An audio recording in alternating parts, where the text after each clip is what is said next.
അധോലോക സംഘത്തിന്റെ ഭരണത്തിനെതിരായ ജനവികാരം അരുവിക്കരയിൽ പ്രതിഫലിക്കുമെന്ന് CPIM polit bureau അംഗം പിണറായി വിജയൻ. ബിജെപിയും ഉമ്മൻചാണ്ടിയും തമ്മിലുള്ള ഒത്തുകളിയാണ് ഒ രാജഗോപാലന്റെ സ്ഥാനാർത്ഥിത്വം.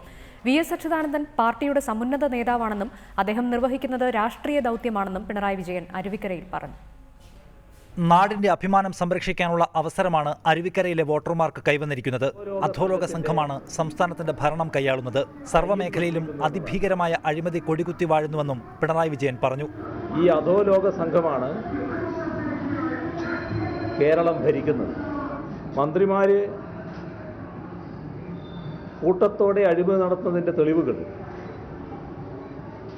ഒരു മലവെള്ളപ്പാച്ചിൽ പോലെയാണ്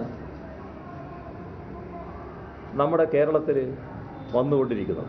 സംസ്ഥാനത്തെ ചില മന്ത്രിമാർ വേശ്യാലയ സംസ്കാരം പേറുന്നവരാണെന്നായിരുന്നു റിപ്പോർട്ടർ വാർത്തയെക്കുറിച്ചുള്ള പിണറായിയുടെ പ്രതികരണം. സത്യം പുറത്തുകൊണ്ടുവരുന്ന മാധ്യമങ്ങളെ ഉമ്മൻചാണ്ടിയും കൂട്ടരും വേട്ടയാടുകയാണ്. തെളിവ് നശിപ്പിക്കാൻ ശ്രമം നടക്കുന്ന കാലത്ത് ഒളിക്യാമറ ജനത്തിന്റെ മൂന്നാം കണ്ണാണ്. ഇപ്പോൾ നമ്മുടെ മന്ത്രിസഭയിലെ കുറെ അംഗങ്ങൾക്ക് വേശ്യാലയ സംസ്കാരമാണുള്ളത്. പോലീസും ജയിലും തെറ്റുമറക്കാനുള്ള കേന്ദ്രങ്ങളാവുമ്പോൾ ഒളിക്യാമറകൾ ജനങ്ങളുടെ മൂന്നാം കണ്ണാവുന്നു എന്നതാണ് യഥാർത്ഥത്തിൽ സംഭവിക്കുന്നത്. LDF മൂന്നാം സ്ഥാനത്തേക്ക് പോകുമെന്ന് പറയുന്നതിലൂടെ വേണമെങ്കിൽ BJP ഒന്നാമതെത്തിക്കോട്ടെ എന്ന അധമബോധമാണ് ഉമ്മൻചാണ്ടി വെച്ച് പുലർത്തുന്നത്. ഉമ്മൻചാണ്ടിയോടുള്ള BJPയുടെ നന്ദി പ്രകാശനമാണ് രാജഗോപാലിന്റെ സ്ഥാനാർത്ഥിത്വം. ഒന്നാം സ്ഥാനം BJPക്കായാൽ പോലും കുഴപ്പമില്ല എന്ന മാനസികാവസ്ഥയിൽ ഉമ്മൻചാണ്ടി എത്തിയിരിക്കുന്നു അർത്ഥം. എത്ര അധമമായ ചിന്താഗതിയാണ് ഇത് എന്ന് കാണണം. യഥാർത്ഥത്തിൽ ഒ രാജഗോപാൽ സ്ഥാനാർത്ഥിയാകുന്നതിൻ്റെ പിന്നിൽ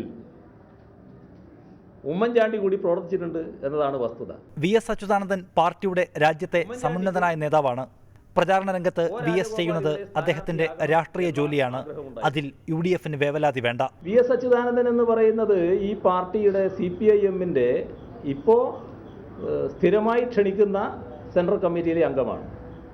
ഇന്ത്യയിലെ തന്നെ CPIMന്റെ തലമുതിർന്ന നേതാക്കളിൽ ഒരാളുമാണ്. അദ്ദേഹം ചെയ്യേണ്ട രാഷ്ട്രീയ ജോലിയുണ്ടല്ലോ, ആ ജോലിയാണല്ലോ അദ്ദേഹം ഇവിടെ ചെയ്യുന്നത്. അതിലെന്തായ ഒരു ആശ്ചര്യം വന്നിരിക്കുന്നു? അരുവിക്കര ഉപതെരഞ്ഞെടുപ്പ് പ്രചാരണം സജീവമായതിനു ശേഷം ആദ്യമായാണ് പിണറായി വിജയൻ ഇന്ന് മാധ്യമങ്ങളെ കണ്ടത്. റിപ്പോർട്ടർ, അരുവിക്കര.